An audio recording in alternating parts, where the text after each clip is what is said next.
Hello, my wonderful and beautiful friends. Welcome back to our story, a dramatic order cancellation, a battle with the IRS that will leave you grinning, and a case of forced compliance that made the boss turn pale. These are some of the best dramas from our /MaliciousCompliance and our /ProRevenge that had me wanting to give a standing ovation. I hope you enjoy these stories, just don't shake your head too hard. And as always, you can send or link your own posts to this email right here. Let's dive in and explore more. Story 1, hilarious, be careful what you scream for. First, let's dive into our /MaliciousCompliance, where absurd demands meet the art of spiteful compliance. This time, OP shares a drama from the software service industry that had me yelling, Company X, you screamed for it, now deal with the consequences. OP works in customer support for a company that provides enterprise management software, the kind businesses subscribe to monthly to track orders, employees, and all sorts of operations. OP writes, I've been here for 4 years and dealt with all kinds of clients, but none have ever frustrated and amused me quite like Company X. Company X had been a long-time customer, but also a nightmare for OP's team. They constantly made unreasonable demands, expecting free features, calling at midnight to complain, and treating late payments like a habit, OP recounts. OP often had to work overtime to deal with their requests, but this time, Company X crossed the line, and OP decided to play a game I can only describe as the pinnacle of satisfaction. If you've ever worked in customer service, this is the kind of payback you dream of. Ready? Buckle up, this drama is going to have you laughing until your stomach hurts. A normal Monday morning that was anything but normal. OP started their Monday morning feeling great, sipping coffee, ready to take on the day, until their inbox dinged. An email from Company X appeared, with a subject line written in letters bigger than their ego. Cancel our account immediately. The content inside? Even more dramatic than a midnight horror movie. We can no longer tolerate this service. Cancel immediately. No greeting, no pleasantries, not even a warning phone call, just a cold, all-caps email screaming at OP like they had committed a serious crime. Op? After a moment of stunned silence, they just sat there, still holding their coffee, thinking, excuse me? Company X, do you think you're the supreme commander of the universe? Calm like a saint. But even saints have limits.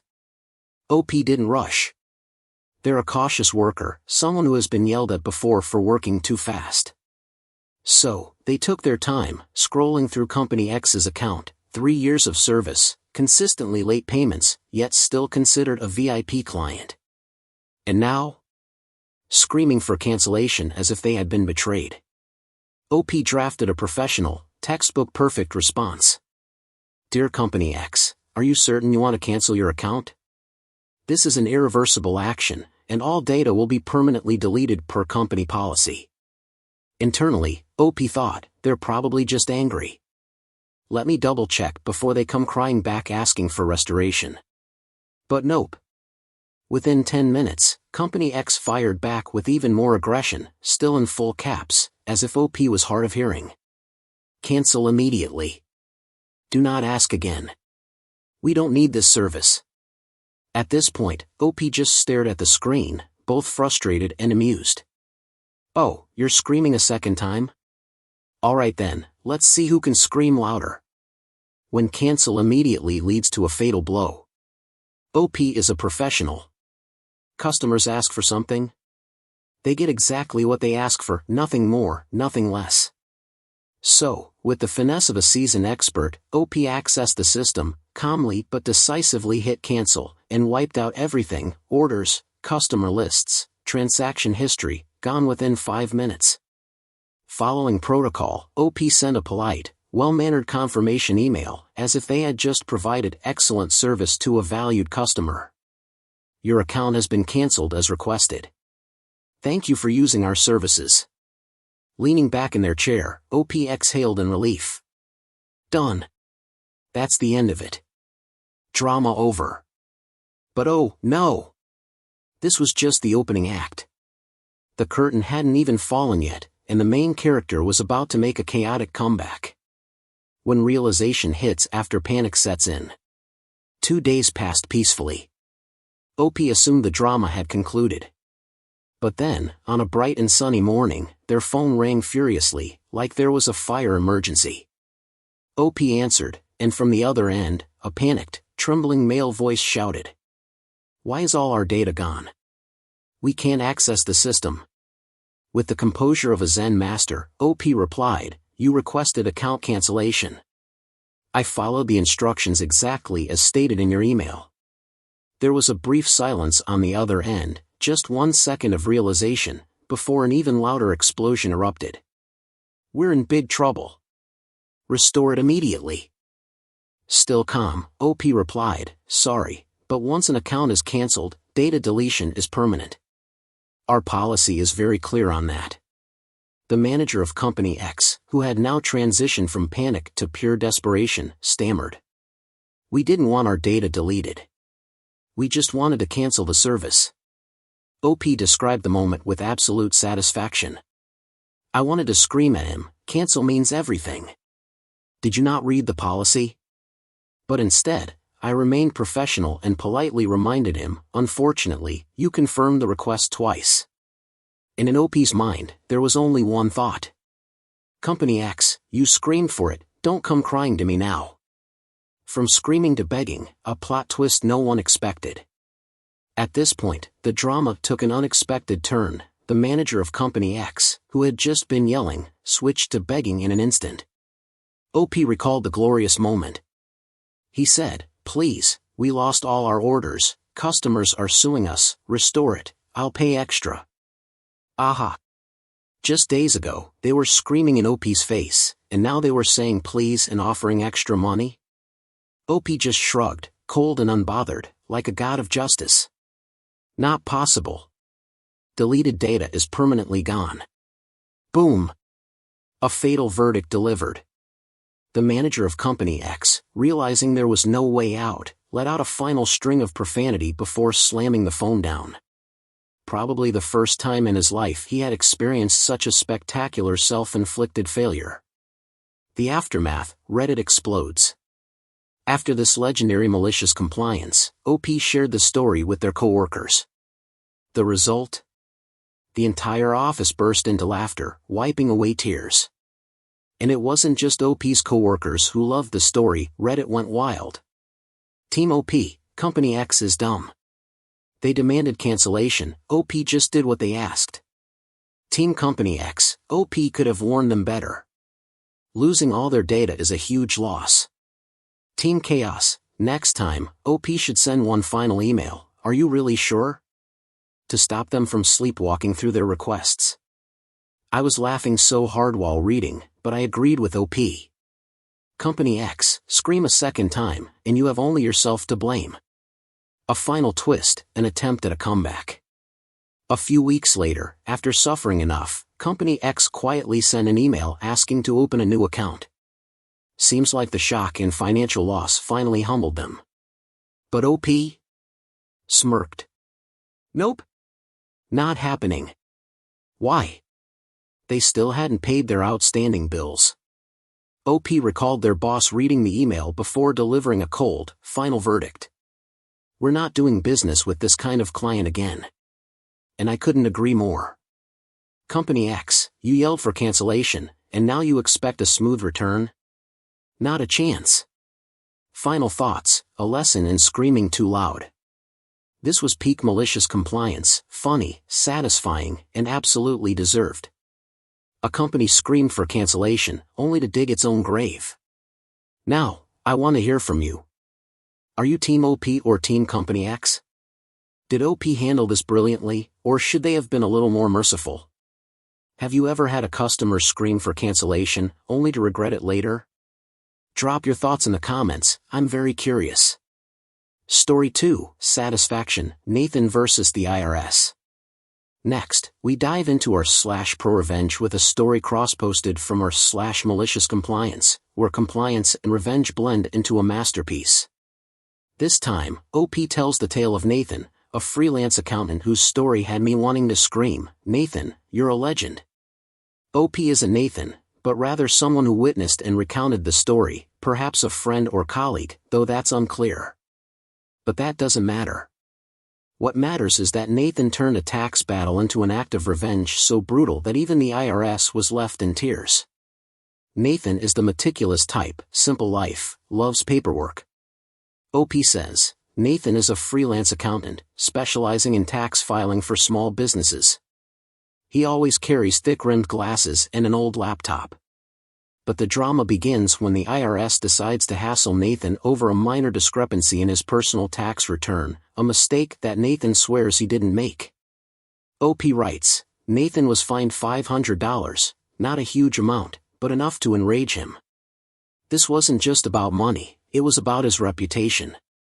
And Nathan turned it into a war that I can only describe as the pinnacle of malicious compliance. Are you ready? Buckle up, because Nathan does not disappoint. The drama begins, a no-nonsense accountant versus the IRS. Nathan, a dedicated, competent accountant with zero patience for nonsense, receives a fateful letter from the IRS. He opens it, reads the first line, and almost spits out his coffee. You misreported line 17B. Fine, $500. Pay within 30 days. Nathan frowns. Misreported? Him? No way. He immediately digs through his records, scrutinizing every figure. Everything checks out. Receipts? Present. Invoices? Organized. Books? Flawless. Unwilling to let this slide, Nathan calls the IRS. And so begins the real battle, not with taxes, but with the call center. Hold time, 2 hours. Finally, an agent, let's call her P, answers. Nathan sighs in relief and starts explaining. Ma'am, I didn't make a mistake. Here are my receipts to prove it. But before he can finish, Agent P coldly interrupts, her voice as emotionless as a tax processing robot. If you want to dispute this, send a letter. We do not handle appeals over the phone. Click. Call ends. Nathan sits there, face turning red, not from losing $500, but from being treated like some international financial criminal. And me? I had only one thought. IRS, you just messed with the wrong accountant. The most elegant revenge. Nathan knows one thing, you don't fight the IRS with emotions, you fight them with paperwork. So, he doesn't just send an ordinary appeal letter. Oh no, Nathan has a much better plan. He puts on his glasses. Turns on his desk lamp. Sits down, looking as serious as a lawyer about to sue the entire world. The plan, bury the IRS under an avalanche of paperwork. Not just a simple appeal, 200 pages of documentation. Skull. OP writes. Nathan included everything he had, utility bills, coffee receipts, parking stubs, even toilet paper purchase invoices, all meticulously annotated. This expense relates to March 15th income. Nathan's strategy was simple. They want paperwork? Give them all the paperwork. After 3 days of grueling effort, Nathan finishes his 200-page masterpiece. He carefully mails the entire collection via post, with a light-hearted yet utterly malicious note. Check carefully. I can just imagine an IRS employee opening the envelope, staring at the massive stack of documents, and nearly bursting into tears. And I had only one thought. Nathan, you're not just an accountant. You're an artist of revenge. The ultimate plot twist, when an accountant becomes the final boss. You think the IRS gave up? Oh no, they cranked up the bureaucratic torment to max level. After a month of waiting, Nathan eagerly opens the IRS's response, expecting an apology or at least confirmation that the matter is settled. But instead, documents insufficient. Provide additional records. Wait, what? Nathan sits in silence for a few seconds. Then he laughs. A loud, triumphant laugh. The kind of laugh that says he just figured out the perfect way to screw over the most powerful tax agency in America. Oh, they want to play? Let's play. The IRS ambush, the accountant strikes back. Step 1, rent a small truck.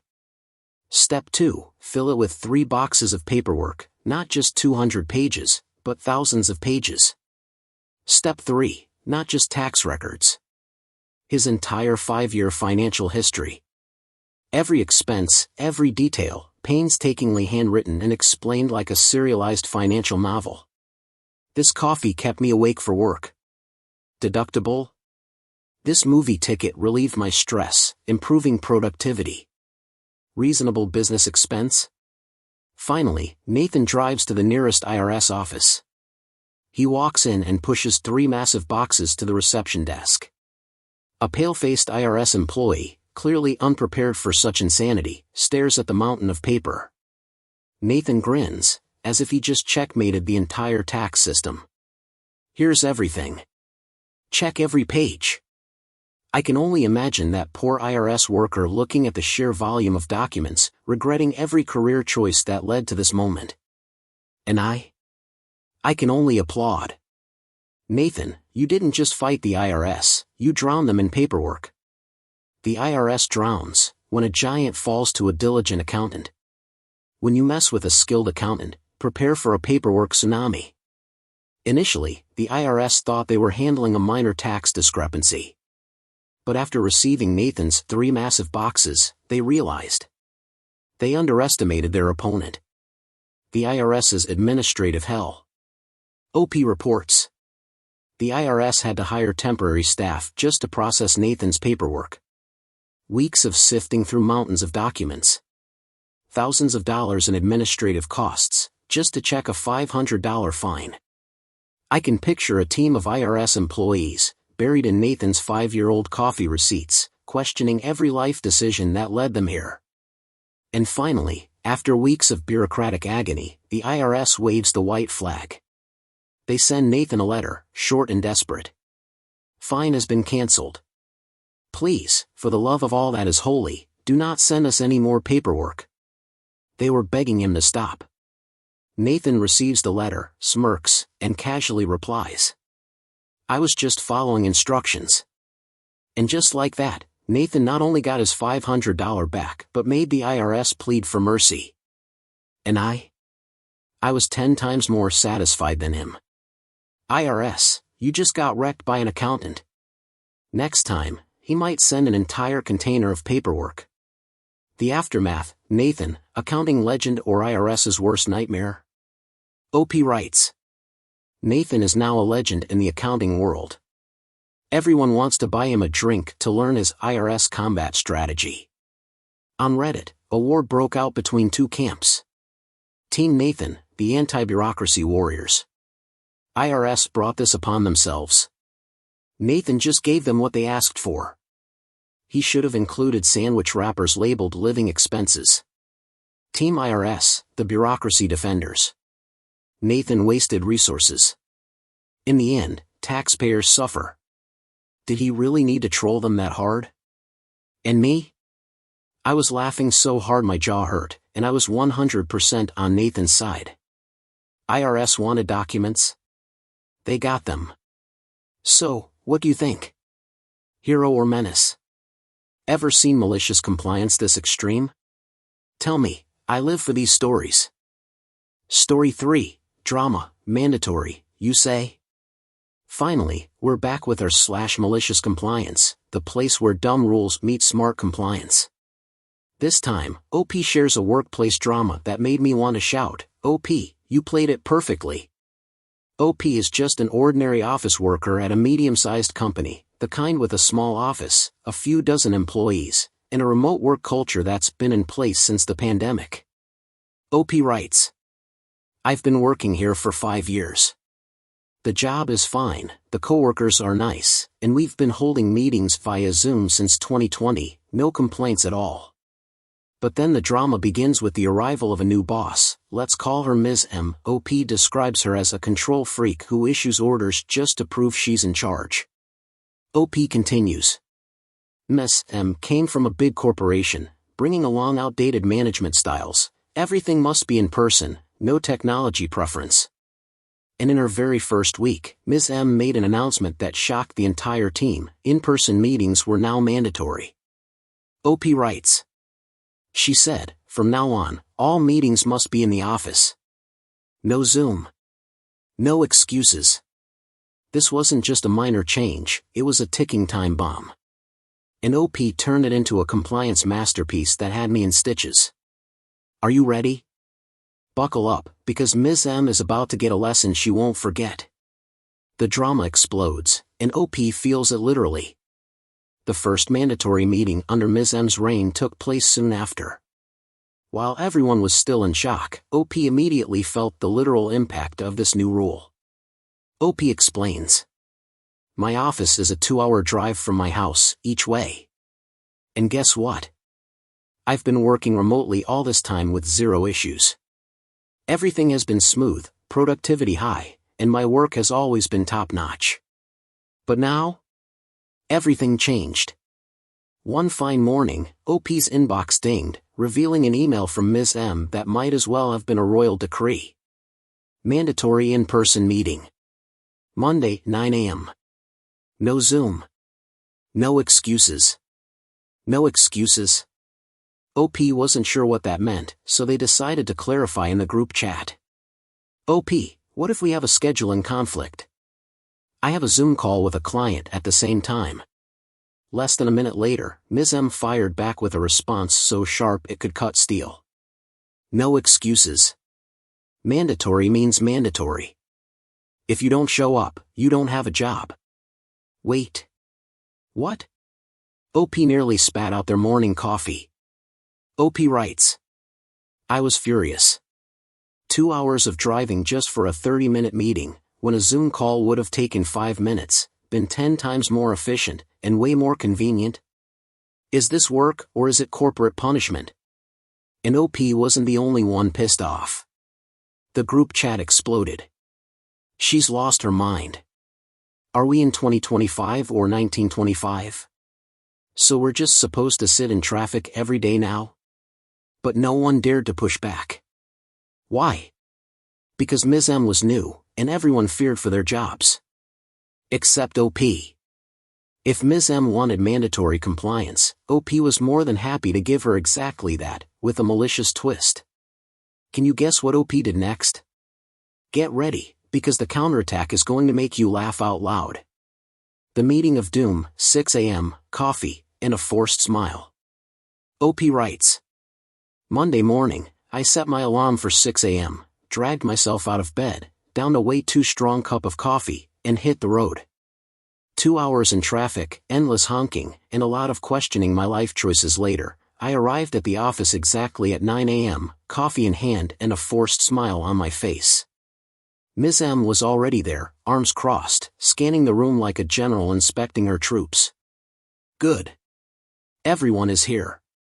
Now this is how we work seriously. A bold statement, full of authority, and complete nonsense. But OP wasn't fazed, because they weren't here just to sit and listen. And now, OP strikes back. If Ms. M thought OP would just sit quietly through this pointless meeting, she was dead wrong. OP didn't come empty-handed. They brought a fully charged laptop, a phone with 100% battery, a stack of work documents as high as the desk. OP writes. Ms. M scheduled a 30-minute meeting, but I had a Zoom call with a client at 9:15, a supplier call at 9:30, and urgent emails to handle by 10 o'clock. So what did OP do? Easy. Started the Zoom call with the client, right there in the meeting room. While Ms. M was preaching about serious work ethics, OP nodded to their Zoom client. While she ranted about efficient work structure, OP was on the phone with a supplier. While she lectured about focus and no distractions, OP was typing away at emails. Ms. M wanted serious work? Well, OP was working. Boss wants to play hardball? Fine. But she's going to regret it. A flawless case of malicious compliance. OP wasn't breaking any rules, but they also weren't paying attention to Ms. M. Did she notice? Oh, absolutely. And her reaction? Oh, you're going to love this. Chaos ensues. OP turns the meeting into a call center. As OP continued their real work in the meeting, the room slowly descended into chaos.